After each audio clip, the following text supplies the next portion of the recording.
Perjuangan berencana menggelar kongres di sekitar bulan Maret atau April 2025 nanti. Pada kesempatan kongres inilah bakal dipilih ketua umum yang baru. Sejauh ini, dalam Rakernas kelima PDIP di bulan Mei 2024 lalu, salah satu poin dari 17 poin hasil Rakernas adalah memohon kesediaan Ibu Mega untuk dapat diangkat dan ditetapkan kembali sebagai ketua umum PDI Perjuangan periode 2025 hingga 2030. Itulah keputusan para petinggi partai di pusat maupun daerah di bulan Mei yang lalu. Tapinya nih, walaupun sudah ada keputusan Rakernas, tampaknya posisi Ibu Mega masih bakal dicoba buat digoyang. Soal bagaimana skenarionya, nah ini masih banyak yang berupa spekulasi. Kabar yang beredar, kabarnya nih ya, adalah adanya upaya kuat mendorong Mbak Puan Maharani maju buat menggantikan ibunya. Makanya, operasi-operasi dan narasi-narasi dibuat mendorong Ibu Mega pensiun sudah mulai terdengar di sana-sini. Tampaknya kalau Mbak Puan berhasil mengambil alih PDIP, ini kabar baik buat Presiden Prabowo maupun Pak Jokowi. Keduanya tampaknya merasa punya kesempatan buat berdekatan sama PDIP kalau dipimpin oleh Mbak Puan. Dan bahkan dari sisi Pak Jokowi, bisa jadi dia sekarang sedang berpikir-pikir soal kemungkinan bakal bisa masuk lagi ke PDIP kalau Mbak Puan yang memimpin. Sementara buat Pak Prabowo, tampaknya dia memang ingin mengajak PDIP masuk ke jajaran pemerintahannya dan mematikan oposisi. Tapi tentu saja kalau kita bicara soal PDIP, kita harus juga memperhitungkan putra dari Ibu Mega, yakni Mas Prananda Prabowo atau Mas Nanan.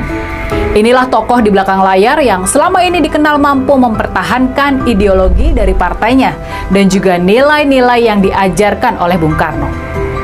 Meski kurang terdengar secara publik dan sangat jarang tampil di media, Mas Nanan adalah salah seorang kepercayaan Ibu Mega di PDIP.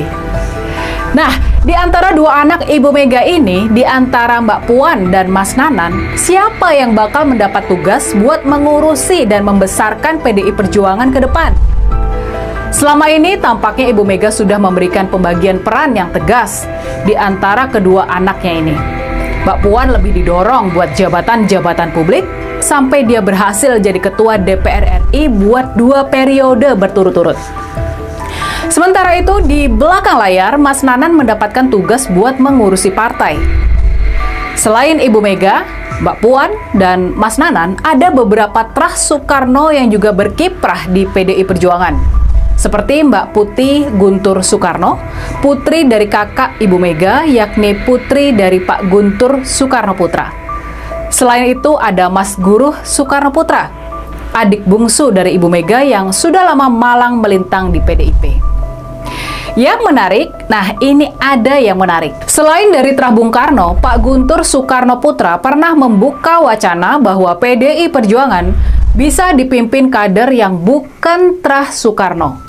Yang penting ideologinya Soekarnois, capable dalam kepemimpinan dan bisa dipercaya. Dulu Pak Jokowi sempat digadang-gadang buat menggantikan Ibu Mega di PDIP.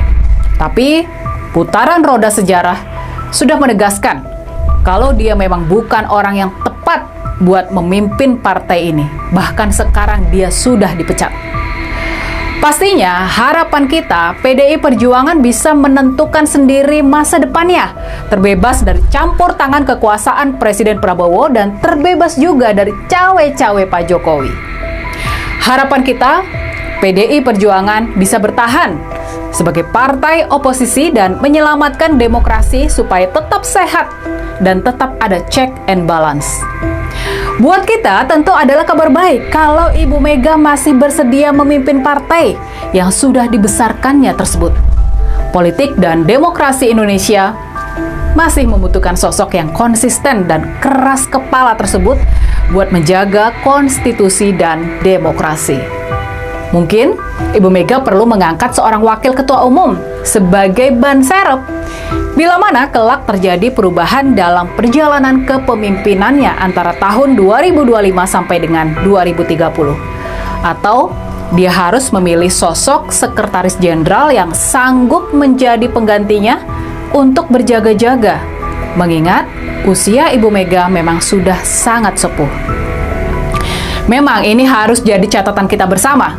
Landscape politik Indonesia bakal sama sekali berubah kalau nanti ditinggalkan oleh sosok sekuat dan setangguh Ibu Mega yang selama ini bisa menjadi penyeimbang dan juga penjaga demokrasi. Kita harus ingat, dari tangan Ibu Mega lah lahir seorang rakyat biasa yang bisa menjadi presiden. Ya, walaupun akhir dari kisah ini sangat memprihatinkan. Tapi bagaimanapun juga, ini adalah bagian dari eksperimen dan pendewasaan demokrasi kita. Halo teman-teman, kembali lagi bersama saya di channel ini. Salam NKRI harga mati. Nah teman-teman, dalam video ini ada sebuah cuplikan dari Mbak Rini Budoyo yang mengatakan bahwa Jokowi maling kundang. Nah teman-teman, saya akan membacakan beberapa komentar mengenai hal tersebut. Beneran info Ibu Koni 1 bulan yang lalu di podcast Pak Akbar Faisal Unsensor, Pak Hasto akan jadi target. Fakta sekarang Jokowi pemegang remote di Parcok dan KPK. Yakin Ibu Mega tidak akan terkalahkan, apalagi sama si Jokowi. Kalau saya pantau di berita-berita, selama ini sejak Mulyono dipecat dari PDIP, tidak ada kata maaf dan berterima kasih kepada yang membesarkan namanya selama ini. Betul-betul orang yang gak punya etika dan moral sebagai adat orang timur, apalagi wong Solo, mestinya menjunjung sopan santun sebagai orang Jawa. Betul-betul maling kundang. Kita tunggu aja kapan jadi batunya.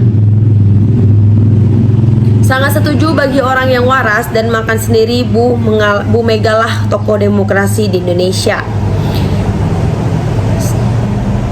Bu Mega bagi saya adalah perempuan besi baja, sehat dan pimpinan lagi PDIP untuk periode 2025-2029. Saya dari Langke Manggarai NTT. Mohon maaf nanti bila mana PDIP ganti ketua umum, kami mohon jangan sampai menerima Jokowi dan keluarganya masuk ke PDIP. Karma nggak akan lagi buat yang merusak negeri ini. Selanjutnya, gak akan berhasil dengan kejahatan yang ada, palingan jadi gelandangan politik. Seharusnya MSP tetap menjadi ketua umum, Megawati Soekarno Putri tetap menjadi ketua umum PDIP, dan ada wakil ketua umum yang mendampingi dengan sosok tegas, tegar, dan bisa dipercaya menjadi pendamping Megawati. Semoga PDIP tetap jaya dan eksis sebagai partai terbesar dan panutan demokrasi di Indonesia. Setuju, bukan hanya PDIP yang harus bersih dari unsur-unsur Jokowi, tetapi harus enyah dari Nusantara. Saya lebih memilih Mas Prananda karena beliau orangnya kalem tapi tegas dan disiplin. Saya bukan pendukung PDIP, tapi jangan sampai diambil alih orang yang tidak ikut berjuang mendirikan PDIP yang penuh susah dengan susah payah. Tetap semangat ibu kami. Cara-caranya sudah jelas sih, tapi sekarang sekjennya dibuat tersangka oleh KPK.